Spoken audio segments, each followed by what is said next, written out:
Be informed. Be alert. The information you need to know about COVID-19 vaccine.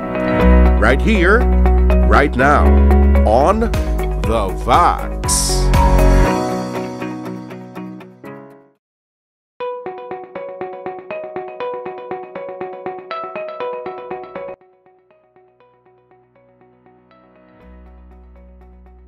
Definitely, pwede ina sila, no? So, in general, actually, those persons, no, ang mga tao nga may problema such as hemophilia, no, clotting disorder, manubo ang platelet, no? So pwede gid makapabaksin, but there are some precautions nga dapat natin obrahon, no?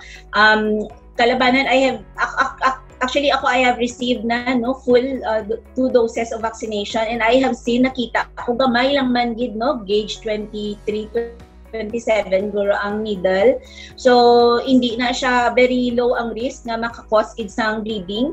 And for those nga may mga problems sa bleeding disorder, so usually we will advise, no, nga ang pressure nga i-apply sa area sa injection site will be longer compared to those nga wala. So they would recommend at least 5 to 10 minutes, so mas dugay. And of course, kinanglan mo man nga maging vigilant, you have to check kung after a few hours kung naghabok or wala, para at least we can apply necessary measures to prevent na hindi na mag-bleed pa further, just in case.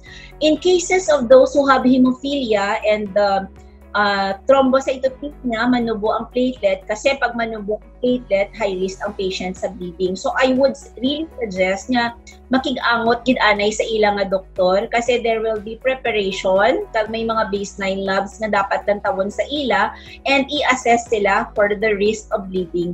So, amoy na siya, hindi lang basta-basta, no, sa mga may hemophilia, kahit pwede mag-inject anay sang factor 8, no, kung hemophilia A, factor 8 concentrate, kung hemophilia B, factor 9, and sa mga may manubo nga platelet, lantawon ta kung ano ang levels ng iya platelet, kung safe bala magpa-vaccine or hindi.